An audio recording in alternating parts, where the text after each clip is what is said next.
கர்த்தருடைய வேதத்தை எடுத்துக்கோங்க. ஆமென். கர்த்தருடைய வேதத்தை எடுத்துட்டு ஒரு சில பகுதிகளை நம்ம பார்க்க போகிறோம். ஆமென். ஸ்தோத்திரம். ஆண்டவருடைய பரிசுத்த நாமத்துக்கு மகிமை உண்டாகட்டும். ரோமர் 9ஆம் அதிகாரம் 33ஆம் வார்த்தை. வேகமாக எடுத்து பார்க்கலாம். வேகமாக வாசிக்க பார்க்கலாம். ஸ்தோத்திரம். இதுலேயே 10 மணி ஆகிடும்.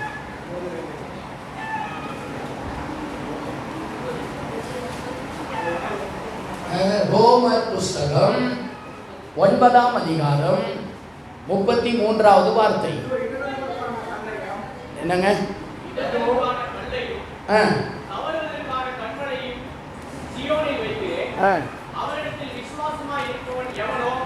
அவரிடத்திலே விசுவாசமாக இருக்கிறவன் எவனோ அவன் வெட்கப்படுவது இல்லை என்று எழுதி இருக்கிறபடி ஆயிற்று. அல்லேலூயா. அவரிடத்திலே விசுவாசமாய் இருக்கிறவன் எவனோ அவன் என்ன செய்யறது இல்லைங்களா? சொல்லுங்களேன். வெட்கப்படுவது இல்லை. ஆவியானவரை பேசுங்க. இன்னைக்கு நீங்க உங்க பிள்ளைகளுக்கு என்ன பேசணும்னு விரும்புறீங்களோ பேசுங்க. உங்க கருத்தை ஒப்புக்கொடுக்கிறேன். ஆமென். சரி, இப்போ அப்போஸ்தலனாகிய பவுல் ரோம சபைக்கு எழுதும்போது, இதோ இடறுதலுக்கான கல்லையும் தவறுதலுக்கான கண்மலையும் சீயோனிலே வைக்கிறேன், அவரிடத்தில் விசுவாசமாய் இருக்கிறவன் சொல்லுங்க எவனோ, அவரிடத்தில் விசுவாசமாய் இருக்கிறவன் எவனோ அவன் வெட்கப்படுவது இல்லை. அவன் வெட்கப்படுவது இல்லை.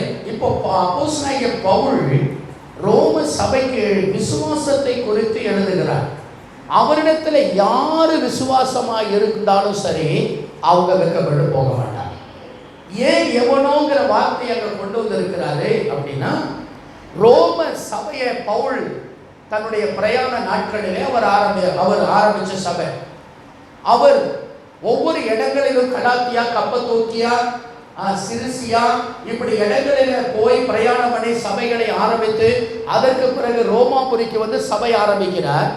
ரோமாபுரியில் பார்த்தீங்கன்னா பலவிதமான ஜனங்கள் அங்கே சபையில் அங்கத்தினர்களாக இருக்கிறாங்க. அதாவது யூதர்கள் மாத்திரமல்ல, கிரேக்கர்கள் இருக்கிறாங்க, கானானியர் இருக்கிறாங்க, சகல மக்களும் அந்த சபையில் அங்கத்தினர்களாக இருக்கிறாங்க. இப்போ இதுல யூதர்கள் என்ன சொல்றாங்கன்னு கேட்டா, நாங்க மோசேயினுடைய நியாய பிரமாண வழியில வந்திருக்கிறவங்க, ஆகவே எங்களுக்கு தான் விசேஷமான தேவனுடைய இரக்கமும் கிருபையும் இருக்கு அப்படின்னு இந்த மக்கள் சொல்லிட்டு இருக்காங்க. இதனால சபையில மற்றவங்க இடரல் அடைகிறாங்க. அப்ப யூதர்களுக்கு மட்டும்தான் ஆண்டவரா, எங்களுக்கு இல்லையா? புறஜாதியான எங்களுக்கு இல்லையா? ஸ்தோத்திரம். நாங்க அப்ப எதுக்குங்க சபையில வந்துகிட்டு அப்படின்னு சொல்லி அவங்களுக்குள்ள ஒரு குழப்பம் உண்டாயிடுச்சு. அப்படி குழப்பம் உண்டான போதுதான் பவுல் அந்த சபைக்கு எழுதுகிறார். யார் அவர் மேல விசுவாசமா இருந்தாலும் சரி, ஆமென் சொல்லுங்க. ஆமென். அதனாலதான் எவனோ என்கிற வார்த்தையை வச்சிருக்கிறாரு. ஆமென். அவரிடத்தில் விசுவாசமா இருப்பவன் எவனோ அவங்கிட்டு போக மாட்டான். நீ யூதனாயிரு, கிரேக்கனாயிரு, நீ கானானியனாயிரு, நீ எபிக்ரோயர் என்கிறதான சமூகத்தை சார்ந்தவராயிரு, நீ எப்படிப்பட்டவராய் இருந்தாலும் ஒன்னே ஒன்று உனக்கு வேணும், நீ அவரிடத்துல விசுவாசமா இருக்கணும். சொல்லுங்க. ஆமென் சொல்லுங்க. நீங்களும் அவரிடத்துல விசுவாசமா இருக்கணும்.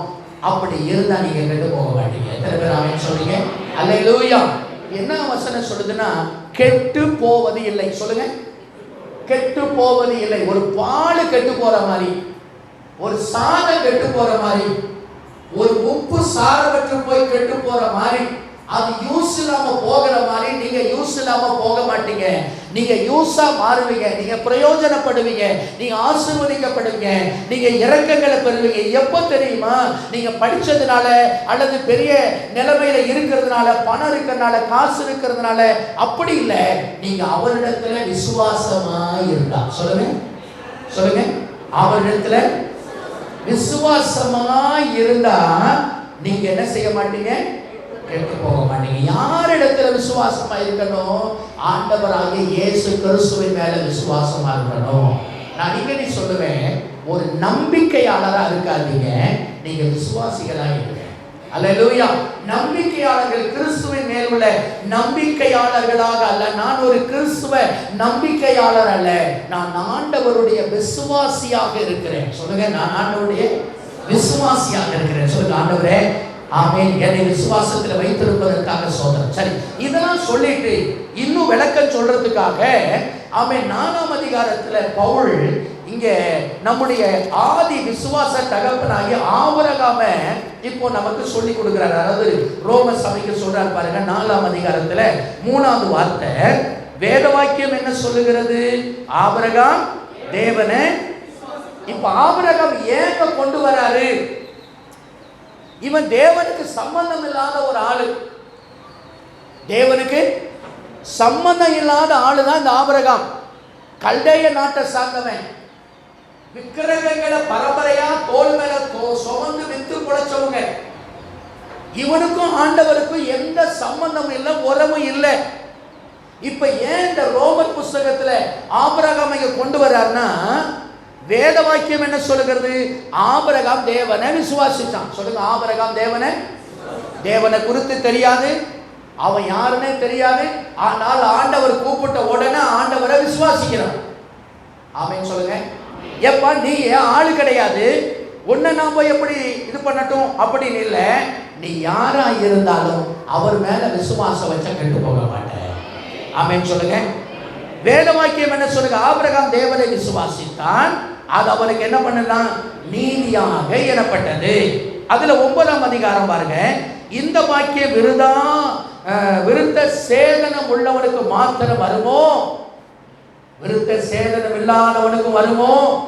ஆபிரகாமுக்கு விசுவாசம் நீதியாக எண்ணப்பட்டது என்று சொல்லுகிறோம். அல்லேலூயா. இப்ப ஆண்டவர் சொல்றாரு, விருத்த சேதனம் உள்ளவனுக்கு தான் இது வருமா? விருத்த சேதனம் இல்லைன்னா வராதா? அப்படி இல்லை, விசுவாசத்தினாலதான் வரும். விருத்த சேதனம் உள்ளவனுக்கு விருத்த சேதனம் இல்லாத இது இல்லை. அவன் யாருக்குன்னு சொன்னா, அவர் மேல முழு விசுவாசம் உள்ளவர்கள் கெட்டு போக மாட்டாங்க. நீங்க ஞானஸ்தானம் எடுத்திருக்கலாம், நீங்க ஆலயத்துக்கு வரலாம், பைபிள் வச்சிருக்கலாம், பாட்டு பாடலாம், துதிக்கலாம், ஆனா விசுவாசம் இல்லைன்னா ஒண்ணு இல்லை. அதனால விருத்த சேதனம் சொல்லி இருக்கிறார். நீ விருத்த சேதனம் உள்ளவனா இருந்தா கெட்டு போக மாட்டானா? நீ விருத்த சேதனம் உள்ளவனா இருந்தாலும் விசுவாசம் இல்லைன்னா கெட்டு போயிடுவோம். அல்லேலூயா. நாம் ஆண்டவரை ஆராதிச்சாலும் விசுவாசம் இல்லைன்னா கெட்டு போயிடுவோம். வேத வசனம் வாசிச்சாலும் விசுவாசம் இல்லைன்னா கெட்டு போயிடுவோம். அல்லேலூயா. எத்தனை பேர் ஆமென் சொல்றீங்க? அப்போ விசுவாசம் தான் உலகத்தை ஜெயிக்கிற ஜெயம். சொல்லுங்க, விசுவாசம் தான் உலகத்தை ஜெயிக்கிற ஜெயம். இப்போ பவுல் சொல்றார் ரோமர் புஸ்தகத்தில் ரோமர் சபைக்கு, எப்பா நீங்க யாரா வேணாலும் இருங்க, நீங்க எல்லாருமே கிறிஸ்துவனுடைய பிள்ளைகளா இருக்கிறீங்க. நீங்க விருத்த சேதனை, நான் விருத்த சேதனை பண்ணிருக்கிறேன், நீ விருத்த சேதனை இல்லை, இந்த கொலப்படியெல்லாம் வேண்டாம். விருத்த சேதனை இருக்குதோ இல்லையோ நீ விசுவாசிக்கணும், அவ்வளவுதான். எத்தனை பேர் ஆமென் சொல்லுங்க? நீ விசுவாசிக்கணும், ஆண்டவரை விசுவாசிக்கணும். அவர் தான் என் ரட்சகர் விசுவாசிக்கணும். அவர் தான் எனக்காக ரத்தம் சிந்தி மரித்தவன் விசுவாசிக்கணும். என் பாவத்தை எல்லாம் சுமந்து தீர்த்த தேவ ஆட்டுக்குட்டின்னு விசுவாசிக்கணும். 3ஆம் நாள் அவர் எனக்காக அடிக்கப்பட்டார், மரிச்சாரு, அடக்கம் பண்ணப்பட்டார், 3ஆம் நாள் உயிரோடு எழுந்தாரு, இப்பொழுது உயிரோடு இருக்கிறார்னு விசுவாசிக்கணும். எத்தனை பேர் ஆமென் சொல்றீங்க?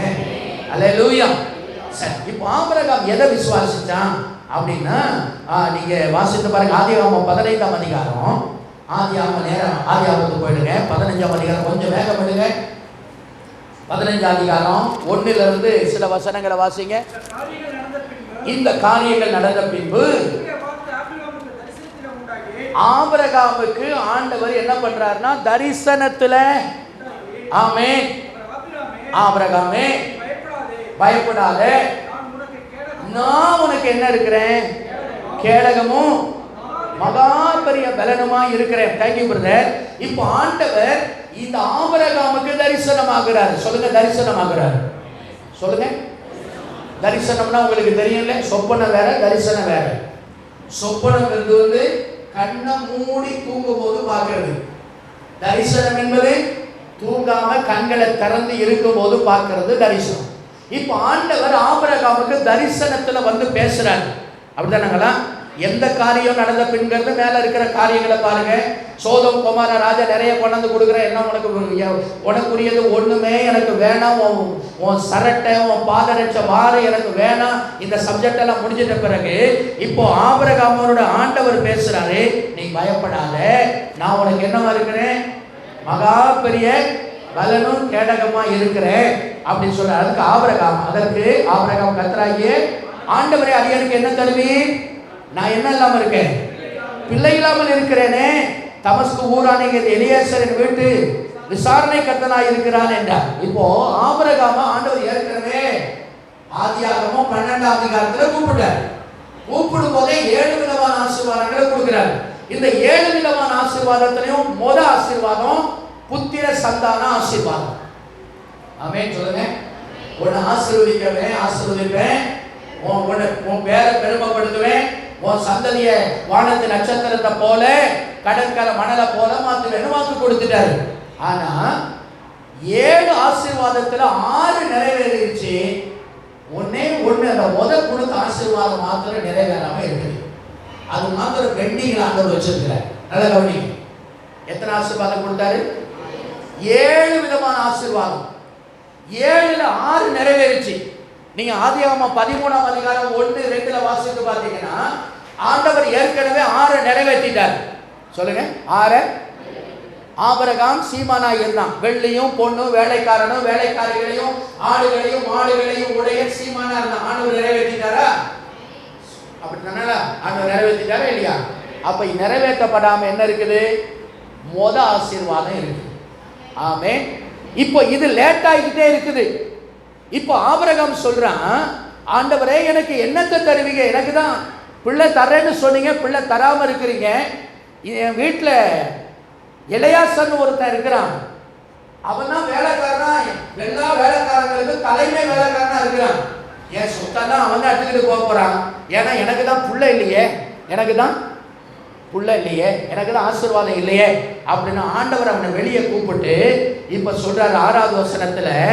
ஆமென் ஸ்தோத்திரம். 5வது வசனம், அவனை வெளியே அழைத்து நீ வானத்தை அண்ணாந்து பார்த்து நட்சத்திரங்களை என்ன உன்னாலே கூடுமானால் அவைகளை என்ன என்று சொல்லி பின்பு அவனை நோக்கி உன் சந்ததி இவ்வளவா இருக்கும் என்றால் அவன் கர்த்தரை விசுவாசித்தான். சொல்லுங்க, கர்த்தரை.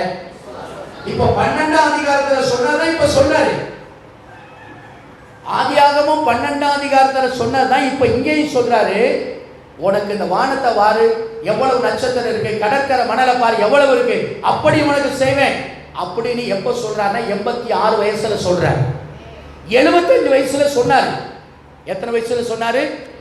75 வயசுல சொன்னாரு. இப்ப 86 வயசாச்சு. இப்ப 86 வயசுல சொல்றாரு, 86 வயசாச்சு ஆண்டவரே, 75 வயசுல சொன்னீங்க, இப்ப 86 வயசாச்சு, எனக்கு குழந்தை எனக்கு சொத்தெல்லாம் கொடுத்துருக்கீங்க, ஆடு மாடு கொடுத்துருக்கீங்க, வெள்ளி கொடுத்துருக்கீங்க, பொண்ணு கொடுத்துருக்கீங்க, வேலைக்காரி, ஆஸ்தி அந்தஸ்து எல்லாத்தையுமே எனக்கு கொடுத்துருக்கீங்க. ஆனா இவைகளை ஆண்டு அனுபவிப்பதற்கு எனக்கு ஒரு புத்திர சந்தானம் இல்லை. எனக்கு மெயினா கொடுக்க வேண்டிய ஆசீர்வாதம் கொடுக்கலாம் ஆண்டவரே அப்படின்னு சொன்ன போது இப்ப ஆண்டவர் சொல்றாரு, நான் உனக்கு தருவோம்பா அப்படின்னு சொல்றாரு. இப்போ 6ஆம் வசனம் சொல்லு, அவன் கர்த்தரை விசுவாசிச்சான். சொல்லுங்க, கர்த்தரை. சில நேரத்தில் சில ஆசீர்வாதங்கள் நமக்கு பிராமிஸ் பண்ணியிருப்பாரு, அது நிறைவேறாம அப்படியே இருக்கும். அது நிறைவேறாததுனால அந்த ஆசீர்வாதம் நமக்கு இல்லைங்கிறது அர்த்தம் இல்லை.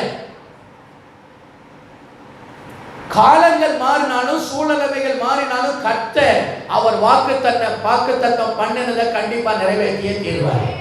நீங்க மறந்துடலாம், அவர் மறக்க மாட்டார். சொல்லுங்க, நான் மறந்துடலாம், அவர் மறக்க மாட்டார். சொல்லுங்க, அவர் மறக்க மாட்டார். சொல்லுங்க, இயேசு மறக்க மாட்டார். இப்ப ஆதியாகமத்துல என்ன சொல்றாரு? 12ல 1 வாசித்து பாருங்க. ஆதியாகமம் 12:1 வேகம் எடுக்க பார்க்கலாம். வேகம்.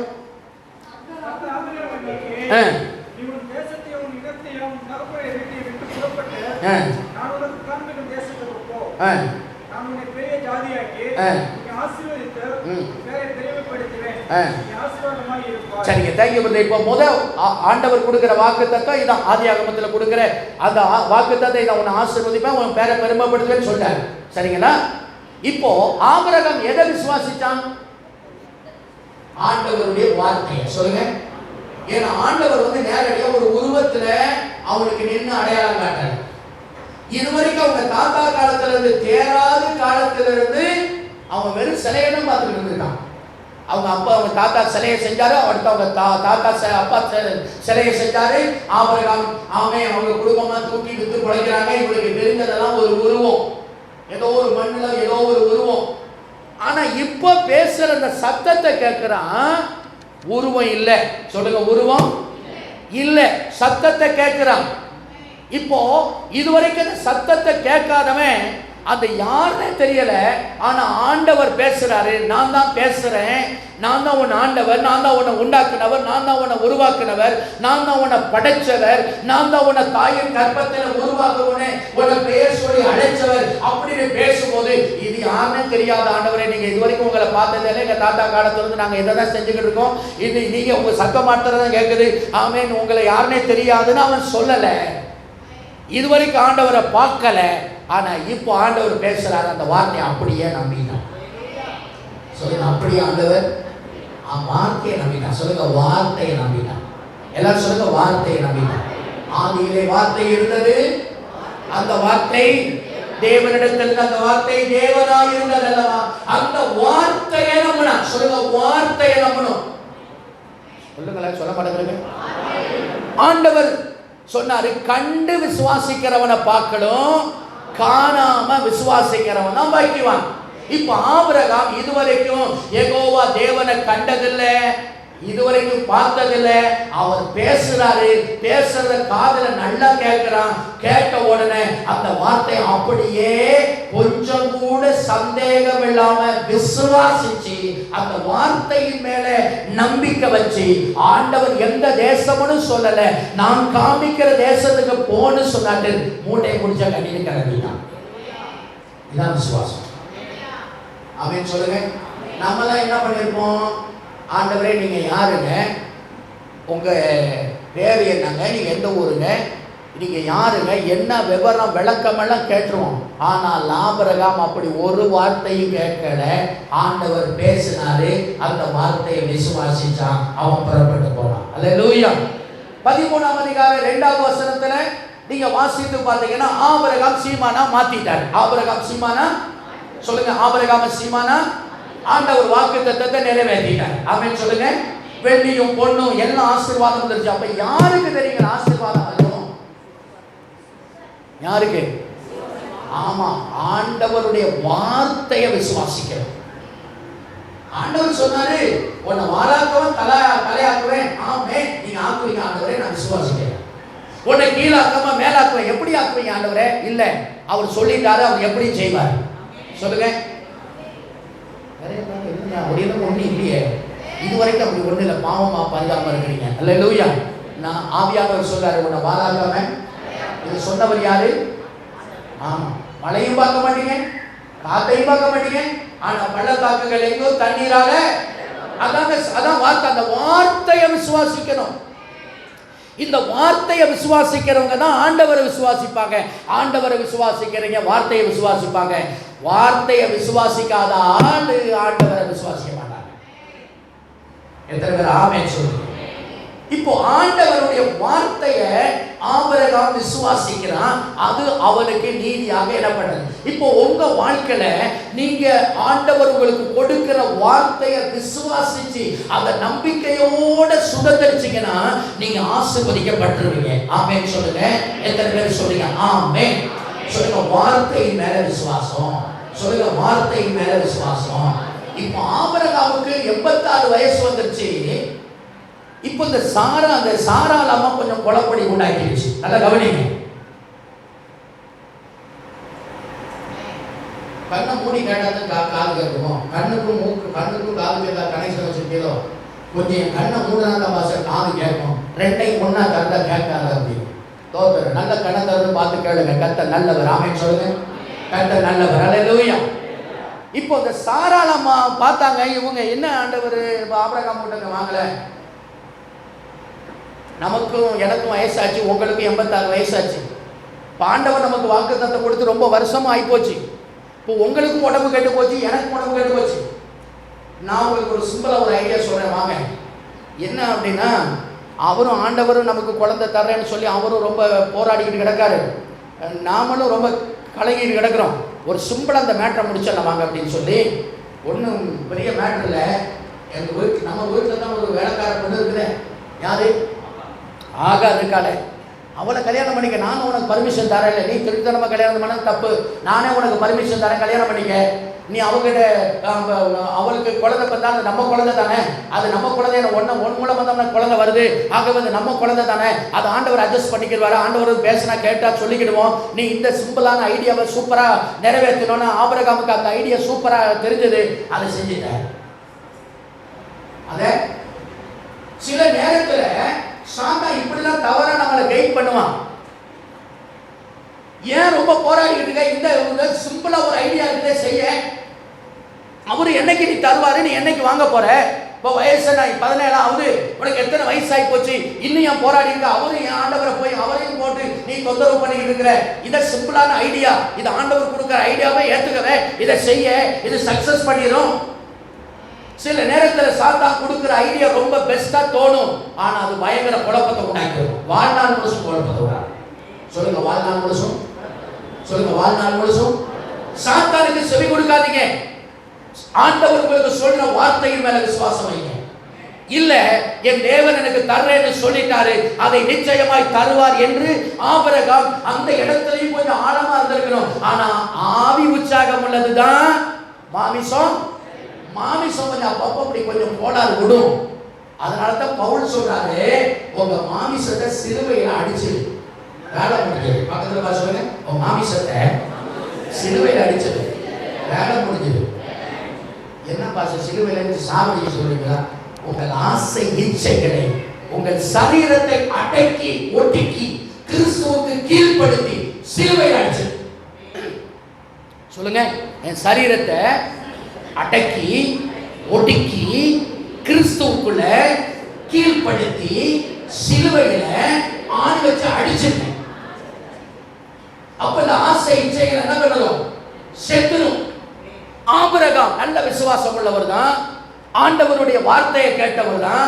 ஆனா இப்ப மாமிசத்துக்கு இடம் கொடுத்துட்டாரு. சாராளுடைய வார்த்தையை ரொம்ப நல்லா இருந்ததுனால, சிம்பிளா இருந்ததுனால, ஈஸியா இருந்ததுனால, ஓகே சூப்பர் ஐடியா அப்படின்னு சொல்லி அவரு ஆபிரகாம் செயல்பட்டாரு. அதனால வந்த பென இன்ன வரைக்கும் தெரியல.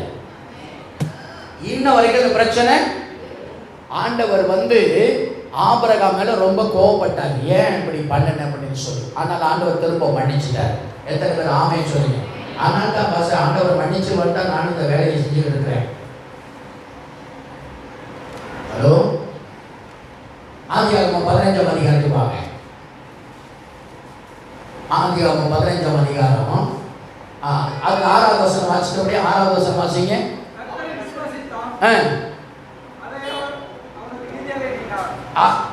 கர்த்தரை விசுவாசித்தான். சொல்லுங்க, கர்த்தரை விசுவாசித்தான். யாரை விசுவாசித்தான்? சொல்லுங்க, கர்த்தரை விசுவாசித்தான். எல்லாரும் சொல்லுங்க, கர்த்தரை விசுவாசித்தான். கர்த்தர்னா அவருடைய வார்த்தையை விசுவாசித்தான். சொல்லுங்க, அவருடைய வார்த்தையை விசுவாசித்தான். அது அவனுக்கு நீதியாக எண்ணப்பட்டது. அல்லேலூயா, ஆமென் சொல்லுங்க.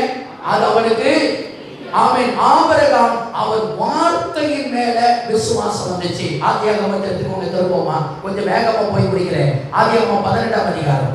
ஆதியாகமம் 18 அடுத்த வாரத்தில் கர்த்தர் சித்தமா நான் திரும்ப கூட பார்க்கலாம். 18ஆம் அதிகாரம் 10வது வார்த்தையிலிருந்து வாசிங்க. 18:10 இப்போ திரும்ப ஒரு நாள் ஆண்டவர் திரும்ப வந்துட்டாரு. இந்த பிரச்சனையெல்லாம் முடிஞ்சிச்சு. இஸ்மவேல் பிறந்துட்டான், அவனும் பெரிய ஆள் ஆயிட்டான். ஆமா, இப்போ ஆபிரகாமுக்கு ரொம்ப பிரச்சனை ஆயிடுச்சு, உடம்பெல்லாம் ஒரு மாதிரி ஆயிடுச்சு. இப்போ ஒரு நாள் உற்பவ காலகட்டத்துல அவன் தேவ தூதர்கள் 2 பேரு இயேசுவும் வர்றாரு. சுவாசிங்க.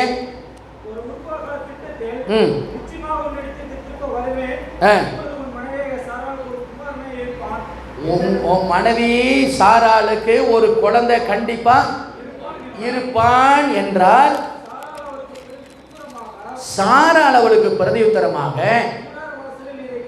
பின்னால கூடார வாசலிருந்து கேட்டுக்கொண்டிருந்தால் ஆபிரகாம் ஆமை. இப்போ அதெல்லாம் வாசுபர் ஆபிரகாம் சாராள் வயது சிறு முதிர் வயதுகளாக இருந்தார்கள். ஸ்ரீகளுக்குள்ள வழிபாடு நின்று போயிட்டு, ஆகையால் சாராள் தன் உள்ளத்திலே நகைத்து, நான் கிழவியும் என் ஆண்டவன் முதிர்ந்த வயதுள்ளவருமான பின்பு எனக்கு இன்பம் உண்டாகுமோ என்றால் அப்பொழுது கர்த்தர் ஆபிரகாமை நோக்கி, சாராள் நகைத்து, நான் கிழவியாய் இருக்க பிள்ளை பெறுவென்று மெய்யோ என்று சொன்னான். கர்த்தரால் ஆகாத காரியம்.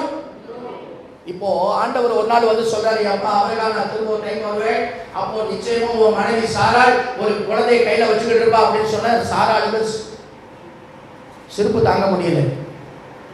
ஏன்? இது என்ன ஆண்டவரே, இதெல்லாம் நீங்க சொல்றது கொஞ்சம் நியாயமா தெரியுதா? நம்மளாம் தான் ஆண்டோட அப்படின்னா, நீங்க சொல்றது கொஞ்சம் நியாயமா தெரியுதா ஆண்டோட? உங்களுக்கே இது சரியா படுதா? இப்போ எனக்கு என்ன வயசு? 90 வயசாச்சு. எனக்கு எத்தனை வயசாச்சு? எங்க வீட்டுக்காரருக்கு எவ்வளவு வயசு? 100 வயசாச்சு. இப்போ போய் குழந்தை பிறக்கும் அது இதுன்னு சொல்லியிருக்கீங்க ஆண்டவரே, இதெல்லாம் என்ன? எனக்கு இந்த கற்பமெல்லாம் செத்து போச்சு, எங்க வீட்டுக்காரருக்கு அவருக்கு நடக்க முடியல, தனி போட்டு இருக்கிறாரு, இப்போ கண்ணும் தெரிய மாட்டேங்குது, 100 வயசாச்சு, உங்களுக்கு தெரியாத ஆண்டவரே, ஏதாவது மிஸ்டேக் பண்றீங்களா? இப்போ ஆண்டவர் சொல்றாரு, தேவனால கூடாத காரியம். இப்பவும் சொல்றாரு, எல்லாம் முடிஞ்சு போச்சு, என் வாழ்க்கை முடிஞ்சு போச்சு, எல்லாம் முடிஞ்சு போச்சுன்னு நம்புற நீங்க ஆண்டவருடைய வார்த்தை வல்லமை உள்ளதுன்னு விசுவாசிச்சீங்கன்னா ஆண்டவர் மகிமையான காரியத்தை செய்வதற்கு வல்லவராக இருக்கிறார். எத்தனை பேர் ஆமென் சொல்லுங்க? உங்களுடைய சூழ்நிலையை பார்த்து ஆண்டவர் அற்புதம் செய்கிறவர், சரீரத்தை பார்த்து அற்புதம் செய்கிறவர் அல்ல, உங்களுடைய காரியங்களை பார்த்து செய்கிறது அல்ல. இதெல்லாம் தேவனுக்கு தேவையே இல்லை. ஆமென் சொல்லுங்க. இல்லாதவைகளை இருக்கிறவைகளை போல அழைக்கிறவர் தான் ஆண்டவர். இதுக்கு என்ன தேவைன்னா, ஆண்டவர் வார்த்தை மேல விசுவாசம், அவர் மேல விசுவாசம். அந்த விசுவாசம் உங்களை வல்லமை உள்ளவர்களா மாற்றிடும். எத்தனை பேர் ஆமென் சொல்றீங்க? அல்லேலூயா. கர்த்தருடைய பரிசுத்த நாமத்துக்கு ஸ்தோத்திரம். ஆமென். வயது செட் ஆயிடுச்சு, எல்லாம் முடிஞ்சு போச்சு, டோட்டலா க்ளோஸ். இப்பவும் நடக்குமா? அதெல்லாம் ஆகிறதுக்கான காரியமே இல்லை. ஆபிரகாம், நான் நினைக்கிறேன் இந்த செய்தியை கேட்டோன்னே எல்லாத்துக்கிட்டே போய் சொல்லியிருப்பான். என்னன்னு, இந்த மாதிரி ஆண்டவர் வந்தாரு, ஆண்டவர் இந்த மாதிரி சொல்லிட்டு போயிருக்கிறாரு, உற்பவ கால திட்டத்தில் எங்கள் வீட்டுக்காரிக்கு ஒரு குழந்தை பிறந்துன்னு சொல்லியிருக்கிறாரு அப்படின்னா என்னன்னு செஞ்சேன். லூசாயா நீ? உனக்கு என்ன வயசு என்னப்போ?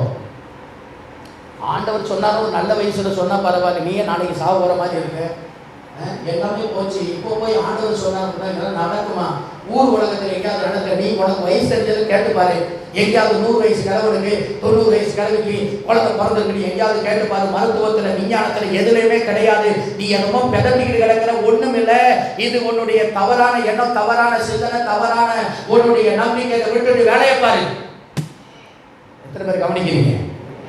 சில நேரத்தில் சத்துரு உங்க விசுவாசத்தை குலைக்கிறதுக்கு எதையோ ஒன்று பேசுவான். ஆனாலும் இப்ப ஆபிரகாம் உறுதியா இருக்கிறான், கர்த்தர் செய்ய வல்லவரா இருக்கிறார்.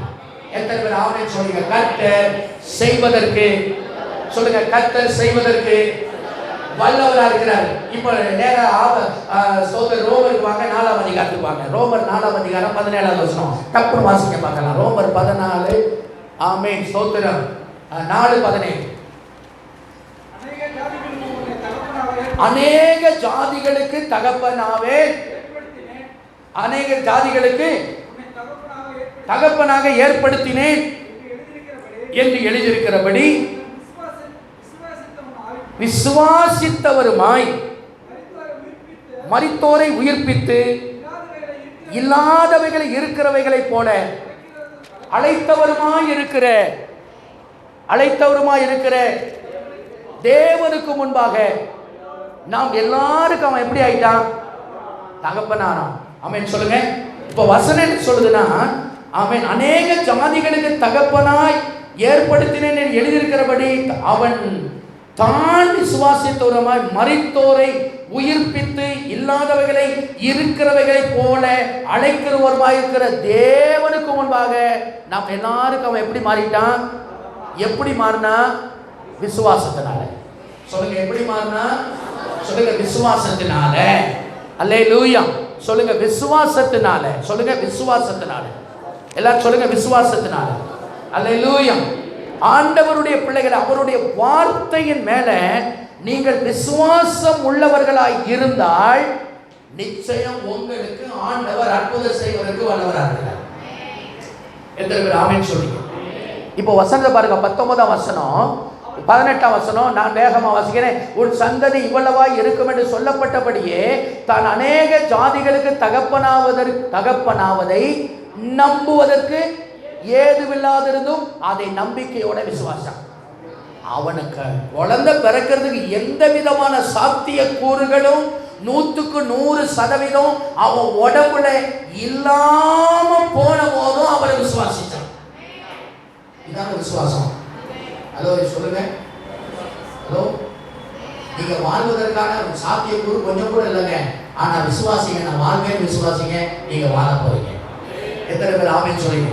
நீங்க உயர்வைங்கிறதுக்கு சாத்தியக்கூறு கொஞ்சம் கூட இல்லைங்க. ஆனால் அவர் விசுவாசிக்கும் போது ஆமென், அவர் அதை நிறைவேற்ற வல்லவராக இருக்கிறார். எத்தனை பேர் ஆமென் என்று சொல்றீங்க?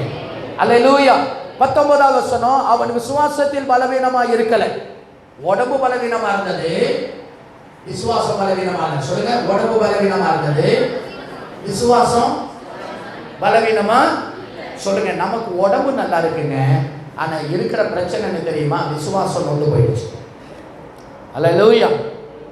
ஏறக்குறைய 100 வயதுள்ளவனாய் இருக்கும்போது தன் சரீரம் செத்து போனதையும் சாராளுடைய கற்பம் செத்து போனதையும் சொல்லுங்க, என்னாது இருந்தான். எல்லாரும் சொல்லுங்க, என்ன கவுண்டிங் பண்ணல, நினைக்கல. சொல்லுங்க, நினைக்கவே இல்லைங்க. சொல்லுங்க, நினைக்கவே இல்லை. எல்லாரும் சொல்லுங்க, நினைக்கல. எனக்கு சொல்லி கொடுத்தா கூட சொல்ல மாட்டேங்கிறீங்க. இல்லைங்க, அதெல்லாம் முடியாதுங்க, நான் அதான் நினைப்பேன். அல்லேலூயா. எதை நினைக்கல? அவனுக்கு 100 வயசு ஆனதை நினைக்கல, சாராளுக்கு 99 வயசு ஆனதை நினைக்கல, தன் சாராளுடைய கற்பம் செத்து போனதையும் நினைக்கல, அவன் சரீரம் ஒண்ணும் இல்லாம போனதையும் அவன் நினைக்கவே இல்லை. சொல்லுங்க, நினைக்கவே கூடாது. சொல்லுங்க, நினைக்கவே கூடாது. நீங்க ஒண்ணும் இல்லை, நான் ஒண்ணுமில்லாம போயிட்டே நினைக்காதீங்க. நம்ம இதை தான் பேசுவோம், எங்கெங்க ஒண்ணுமில்லைங்க, எங்கெங்க ஒண்ணுமில்லைங்க, எங்கெங்க ஒண்ணுமில்லைங்க. அதை குறித்து பேசுறது, அதை குறித்து நினைக்கிறது, அப்படியே உட்கார்ந்து கற்பனை பண்ணி நம்ம ஒண்ணுமில்லாம போற மாதிரி யோசனை பண்ணிக்கிட்டே இருக்கிறது, அப்படியே தெருவா பிச்சை எடுக்கிற மாதிரி நினைக்கிறது, சட்டியத்துக்கு போற மாதிரி. நல்ல நினைப்புதான், நல்லா தான் நினைக்கல. அவன் நினைக்க கூட இல்லைங்க. அவனுக்கு 99 100 வயசாச்சு. அவன் 100 வயசானா தாத்தான்னு சொன்னா சண்டைக்கு வரான். ஏன் யாரை பாத்துறா தாத்தாங்கிறாங்க. ஆமென். ஏன்னு சொன்னா அவன் உடம்பு செத்து போன சில நேரத்துல சில காரியங்களை நம்ம நினைக்கவே கூடாது. சொல்லுங்க, நினைக்கவே. பழையவைகளை சொல்லுங்க, பழையவைகளை. எல்லாம் சொல்லுங்க, பழையவைகளை. சொல்லுங்க, பழையவைகளை. உன் வறுமைய, உன் ஏழ்மைய, உன் வியாதிய, உன் பிரச்சனைய, கடந்த கால போராட்டத்தை, கடந்த கால தோல்வியை நினைக்காத. ஆபிரகாம் நினைச்சுக்கிட்டு இல்லை. நாம அதை தான் முக்கியமா நினைச்சு பேசுவோம். 2 பேரும் கூடி பேசுனா என்ன பண்ணுவோம்? என்னங்க பண்றது, ஒண்ணுமில்லைங்க, எங்கெங்க வருவேன்னு தெரியலங்க, ஒன்றும் கடனை கட்டுற மாதிரி ஒன்றும் விளங்கலைங்க. உங்களால முடியாதுங்க, அவளால முடியுங்க. எத்தனை பேர் சொல்றீங்க, என்னால முடியாது, அவரால முடியும்? சொல்லுங்க, என்னால முடியாது, அவரால முடியும். சொல்லுங்க, என்னால முடியாது, அவரால முடியும். சொல்லுங்க, என்னால முடியாது, அவரால முடியும். ஆமென் சொல்லுங்க. வசனம் 20ல தேவனுடைய வாக்குத்தத்தத்தை குறித்து அவன் அவிசுவாசமாய் சந்தேகப்படாமல். சொல்லுங்க, அவிசுவாசமா? தேவன் வாக்குத்தத்தம் பண்ணினதை நிறைவேற்ற வல்லவராய் இருக்கிறார் என்று சொல்லுங்க. அடுத்த வசனம், முழு நிச்சயமா நம்பி. சொல்லுங்க, முழு நிச்சயமா நம்பி. எல்லாம் சொல்லுங்க, முழு நிச்சயமா நம்பி. எல்லாம் சொல்லுங்க, முழு நிச்சயமா நம்பி. என்னத்தை நம்பினா? எனக்கு ஒரு அற்புதம் நடக்கும்னு நம்பினா. ஆமென். எனக்கு ஒரு குழந்தை கிடைக்கும்னு நம்பினா, கர்த்தர் தருவார்னு நம்பினா, கர்த்தர் கொடுத்தாரு நம்பினா. எப்படி நம்பினா? முழு நிச்சயமா நம்பினா. அல்லேலூயா. உங்க நம்பிக்கை, ஆண்டவருடைய வார்த்தையின் மேல வச்சிருக்கிற நம்பிக்கை உங்களை செழிப்பா மாற்றும். இன்னொரு வார்த்தை இருக்குது, அவர்கள் விசுவாசத்தினாலே செல்வந்தர்களானார்களா. எப்படி செல்வந்தர்களா மாறினாங்க? விசுவாசத்தில செல்வந்தர்களா மாறினாங்க. எத்தனை பேர் ஆமென் சொல்றீங்க? எத்தனை பேர் ஆமென் சொல்றீங்க? நீங்க விசுவாசித்தால் ஆமென், கூடாத காரியம், நடக்காத காரியம் எதுவுமே. அப்ப அவருடைய வார்த்தையின் மேல விசுவாசம் வைக்கணும். எத்தனை பேர் சொல்றீங்க ஆமென்? அவருடைய வார்த்தையின் மேல, வார்த்தை மேல ஆமென் விசுவாசத்தை வைங்க. எத்தனை பேர் ஆமென் சொல்றீங்க? கர்த்தருக்கு மகிமை உண்டாகட்டும். சொல்லுங்க, ஆண்டவரே இந்த வார்த்தை மேல விசுவாசம் வைக்க கிருபை தாரும். ஆமென் சொல்லுங்க. உங்க பழைய ஏழ்மையை நினைக்காதீங்க, ஏழ்மையை பேசாதீங்க, தருத்திரத்தை குறித்து நினைச்சுட்டே இருக்காதீங்க, தோல்வியான காரியங்களை நினைச்சுக்கிட்டே இருக்கீங்க, அதை குறித்து பேசிக்கிட்டு இருக்காதீங்க, அதை குறித்தே நினைச்சுக்கிட்டு இருக்காதீங்க, அதை குறித்தே கற்பனை பண்ணி இருக்காதீங்க. உங்க கற்பனையெல்லாம் கொஞ்சம் மாறட்டும், உங்க பேச்செல்லாம் மாறட்டும், உங்க நினைவெல்லாம் கொஞ்சம் மாறட்டும், உங்க யோசனைகள்லாம் கொஞ்சம் மாறட்டும். கர்த்தர் கிருபை செய்வாராக. சொல்லுங்க, என்ன வாழாக்காம அவர் தலையாக்குவார். அப்படின்னா இப்ப நான் வாழா தான் இருக்கிறேன், ஆனா தலையா என்ன கண்டிப்பா மாற்றுவார். சொல்லுங்க, இப்ப நான் வாழா தான் இருக்கேன், ஆனா கண்டிப்பா என் இயேசு சொல்லுங்க சொல்லுங்க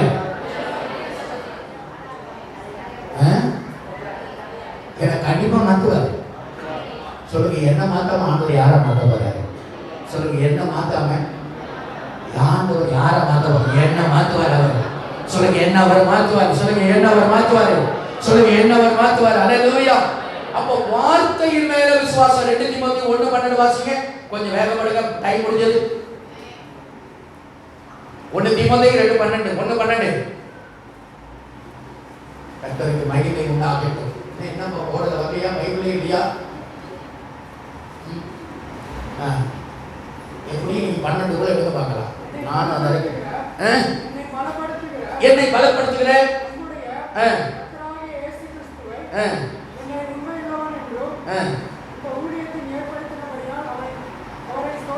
ரெண்டு தீமோத்தேயு 1:12 பாருங்களேன், எவ்வளவு வேத வல்லுநர்களா இருக்கிறீங்க. என்ன கொஞ்சம் 1 செகண்ட் பிரதர். இப்போ எங்க பைபிளை எடுத்துட்டீங்களா? எந்த பைபிளை நான் திறந்து வச்சிருக்கேன்னு பார்க்கிறேன். ஆதிநிமித்த நான் இந்த பாடுகளை அனுபவிக்கிறேன், ஆயினும் நான் வெட்கப்படுவதில்லை. ஏனென்றால் நான் விசுவாசித்திருக்கிறவர். எனக்கு தெரியும், நான் ஆராதிக்கிறவர், நான் நம்பி இருக்கிறவர் இன்னார் எனக்கு தெரியும். சொல்லுங்க, நான் ஆராதிக்கிறவர், நான் விசுவாசிக்கிறவர் இன்னார் என்பதை நான் அறிந்திருக்கிறேன். சொல்லுங்க, நான் அறிந்திருக்கிறேன். சொல்லுங்க, சாரா நீங்க நம்பி இருக்கிறவர் யாரு? ஆண்டவரா? நான் நம்பி இருக்கிறவர் யார்? நான் விசுவாசிக்கிறவர் யாரு? சர்வ வல்லவர். சொல்லுங்க, நான் நம்பி இருக்கிறவர் சர்வ வல்லவர். சொல்லுங்க, நான் நம்பி இருக்கிறவர். சொல்லுங்க, நான் நம்பி இருக்கிறவர். அப்ப பவுல் சொல்றாரு, எனக்கு உபத்திரவம் இருக்கு, வேதனை இருக்குது, நிச்சயமா எனக்கு விடுதலை கிடைக்கும். ஏன்னு சொன்னா, நான் விசுவாசிக்கிறவர் இன்னார் என்பதை. சொல்லுங்க, இன்னார் என்பதை. அப்ப நீங்க ஆராதிக்கிறவர் இன்னார்னு அறிஞ்சீங்கன்னா உங்க பிரச்சனையை பார்த்து பயப்பட மாட்டீங்க. நீங்க ஆராதிக்கிறவர், நம்பி இருக்கிறவர், ஜெபிக்கிறவர் யாருன்னு உங்களுக்கு தெரிஞ்சதுன்னா நீங்க குழம்பிட்டு இருக்க மாட்டீங்க, அலசடிப்பட மாட்டீங்க, மூஞ்ச உருன்னு வைக்க மாட்டீங்க, கவலைப்பட்டு இருக்க மாட்டீங்க, வேதனைப்பட மாட்டீங்க.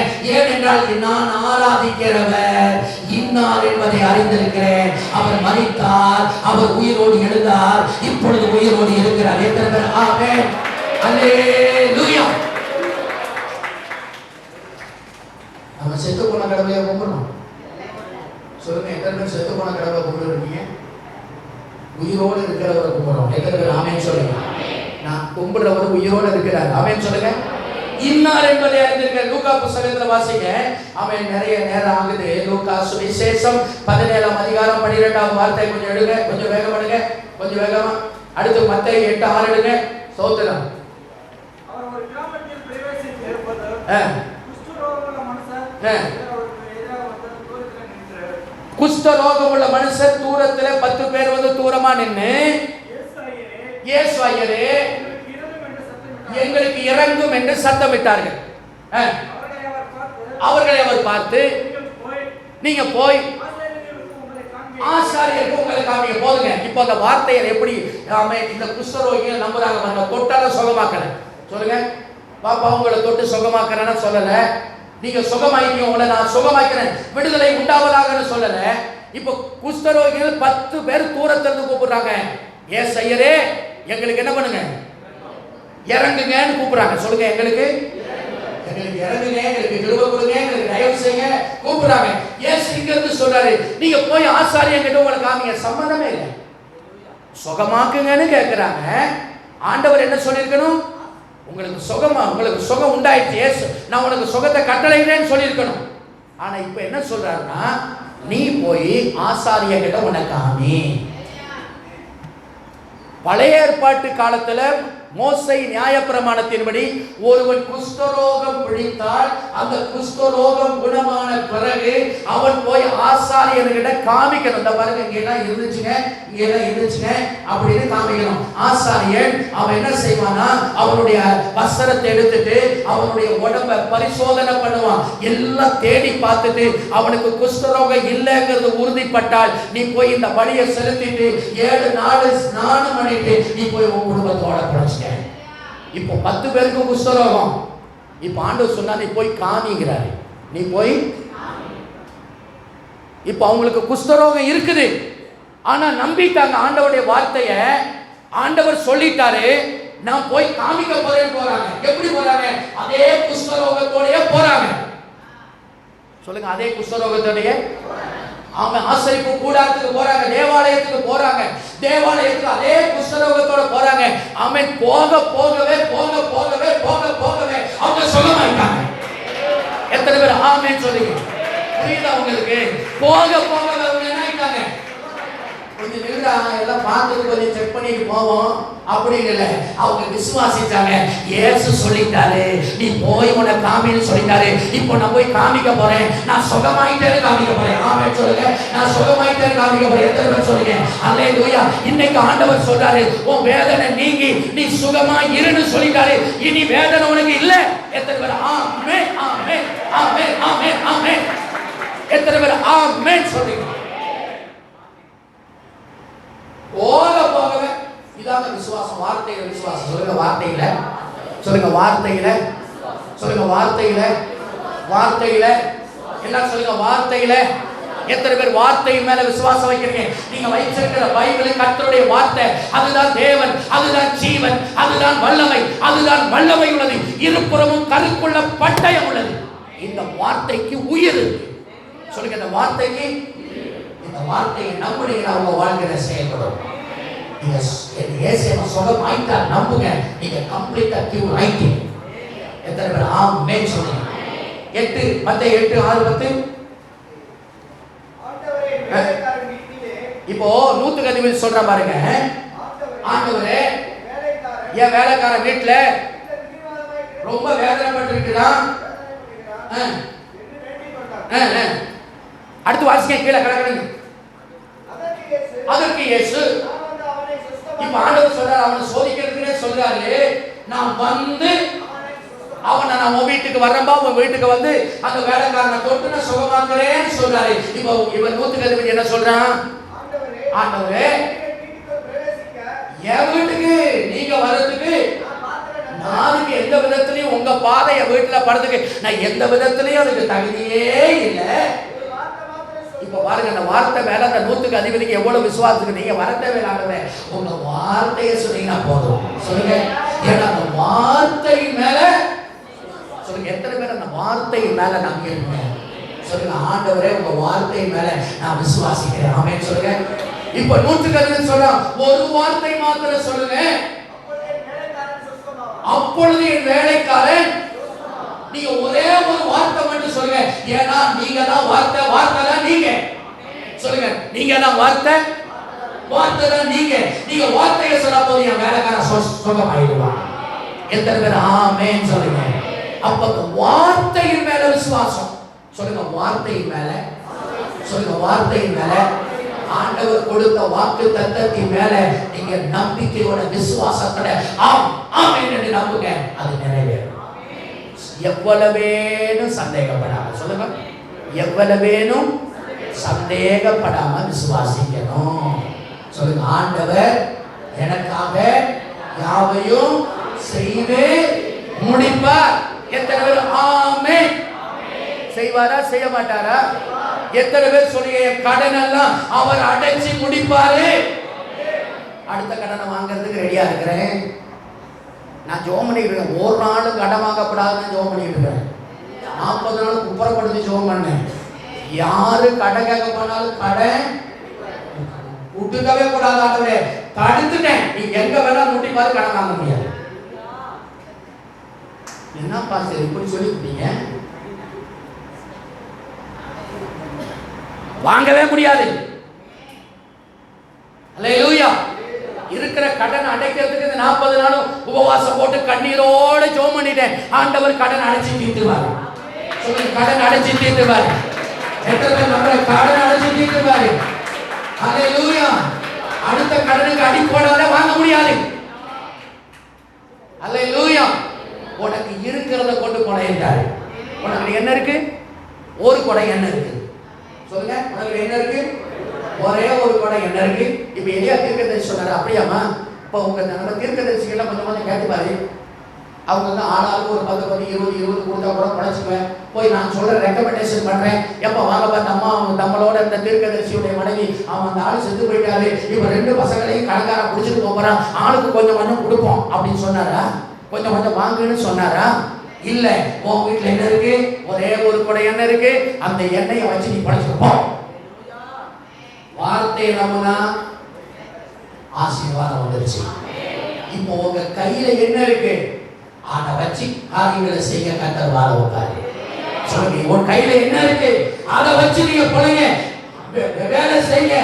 ஆமென். பிரயாசம் எடுங்க, கர்த்தர் உங்களை நடத்துவார். எத்தனை பேர் ஆமென் சொல்லுங்க? ஆமென். கர்த்தர் நடத்த வல்லவராக இருக்கிறார். எத்தனை பேர் ஆமென் சொல்லுங்க? ஆக கடவுளுடைய பிள்ளையே, ஆண்டவருடைய வார்த்தையின் மேல விசுவாசம் உள்ளவர்களாய் நீங்கள் இருப்பீர்களானால் ஆபிரகாம் ஆசீர்வதித்த ஆண்டவர் ஆசீர்வதிப்பார். இன்ன வரைக்கும் ஆபிரகாமுடைய சந்ததி பெருகிட்டே தான் இருக்கு. நீங்களும் நானும் ஆபிரகாம் ஆவிக்குரிய சந்ததி, மாமிசத்துக்குரிய சந்ததி இஸ்ரவேல் தேசத்துல பெருகிட்டே இருக்கு. அந்த சந்ததியை எண்ணவே முடியல. உலகம் முழுவதும் இருக்கிறாங்க. ஆமென் சொல்லுங்க. ஒவ்வொரு நாளும் ஆபிரகாமுக்கு சந்ததி பறந்துகிட்டே இருக்கு. ஒரு நாளைக்கு உலகம் முழுவதும் 2 லட்சம் பேர் ரட்சிக்கப்படுறாங்களா? எத்தனை பேர் ஆமென் சொல்லுங்க? 2 லட்சம் பேர் ரட்சிக்கப்படுறாங்க. ஒவ்வொரு நாளும் கர்த்தருக்கு கரங்களை உயர்த்தி கர்த்தருக்கு ஸ்தோத்திரம் பண்ணுங்க.